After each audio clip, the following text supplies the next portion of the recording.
Halo, Assalamualaikum teman-teman. Mari kita belajar lagi bab 3 tentang Undang-Undang Dasar Negara Republik Indonesia tahun 1945 dalam sistem hukum nasional.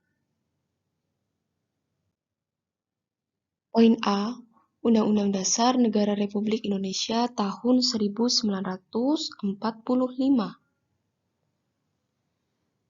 Sebagai konstitusi, artinya Undang-Undang Dasar Negara Republik Indonesia tahun 1945 adalah hukum tertinggi yang menjadi patokan untuk mencapai dan mewujudkan tujuan tertinggi dalam negara, yaitu menghadirkan keadilan, justice, memberi ketertiban, order, dan mewujudkan nilai-nilai ideal seperti kebebasan, freedom, serta kemakmuran dan kesejahteraan, prosperity and welfare, bersama.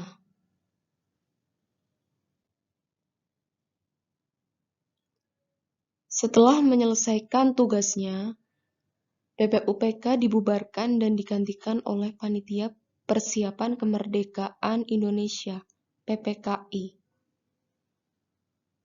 PPKI mengadakan sidang pertamanya tanggal 18 Agustus 1945 dengan agenda menetapkan dan mengesahkan rancangan Undang-Undang Dasar yang disusun PPUPK.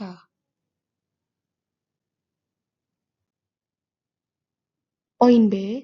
Periodisasi pemberlakuan Undang-Undang Dasar Negara Republik Indonesia tahun 1945 sebagai konstitusi.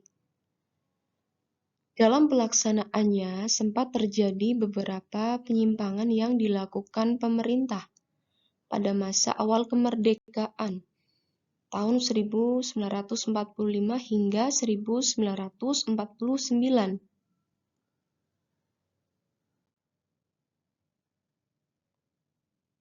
Sejak 17 Agustus tahun 1950, RIS bubar dan Indonesia kembali berbentuk kesatuan. Konstitusi yang digunakan adalah Undang-Undang Dasar Sementara UUDS tahun 1950.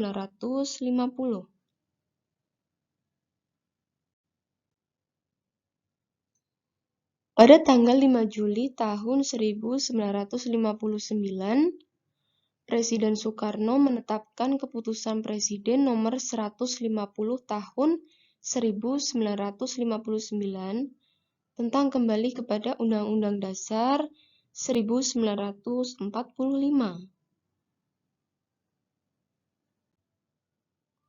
Poin C. Perubahan terhadap Undang-Undang Dasar Negara Republik Indonesia tahun 1945. Perubahan terhadap Undang-Undang Dasar Negara Republik Indonesia tahun 1945 dilakukan oleh Majelis Permusyawaratan Rakyat (MPR). Perubahan dilakukan sebanyak 1 kali dalam 4 tahap dari tahun 1999 hingga tahun 2002.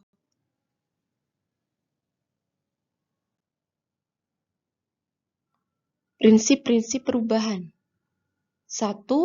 Tidak mengubah pembukaan Undang-Undang Dasar Negara Republik Indonesia tahun 1945.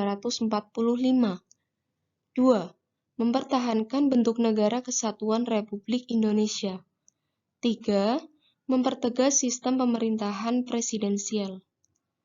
4.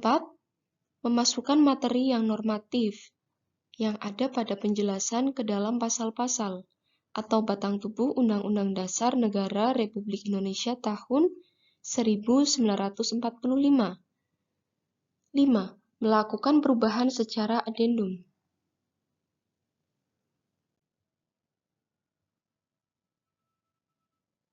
Empat tahap amandemen UUD Negara Republik Indonesia tahun 1945. Tanggal 14 sampai 19 Oktober 1999 mengubah 25 pasal. Tanggal 1 sampai 18 Agustus tahun 2000 mengubah 9 pasal. tanggal 1 sampai 18 November 2001 mengubah 23 pasal. Tanggal 1 sampai 10 Agustus 2002 mengubah 13 pasal, 3 pasal aturan peralihan, 2 pasal aturan tambahan.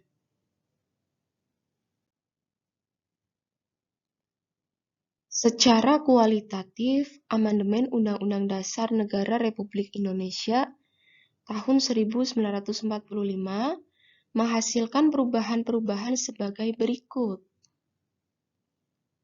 Yang pertama, posisi MPR bukan lagi sebagai lembaga tertinggi negara. Anggotanya terdiri dari anggota DPR dan anggota DPD yang dipilih melalui pemilu. 2. Kekuasaan pembentukan undang-undang tidak lagi dipegang Presiden melainkan oleh DPR. 3. Kewenangan Presiden mengangkat dan menerima duta negara lain serta memberi amnesti dan abolisi tidak lagi sebagai hak prerogatif Presiden, tetapi harus atas pertimbangan DPR. 4.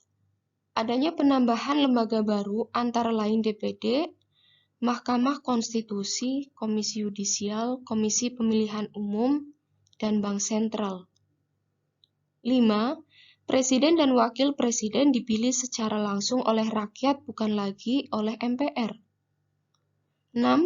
Pemilihan kepala daerah secara demokratis, yang sebelumnya diusulkan oleh DPRD kepada Presiden. 7. Penambahan ketentuan-ketentuan mengenai hak asasi manusia. 8. Penambahan ketentuan mengenai tata cara perubahan Undang-Undang Dasar.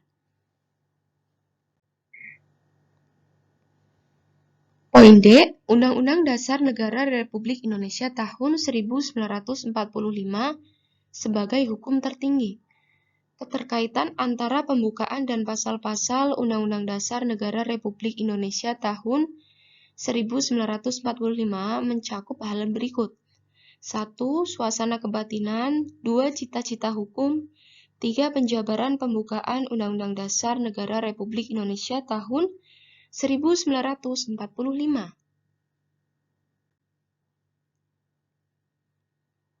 Kita bisa lihat di piramida ini bahwa Undang-Undang Negara Republik Indonesia tahun 1945 adalah sebagai hukum tertinggi. Kemudian di bawahnya adalah peraturan perundang-undangan yang lainnya. Terima kasih teman-teman, semoga materi ini bermanfaat. Sampai jumpa di video berikutnya. Terima kasih. Wassalamualaikum warahmatullahi wabarakatuh.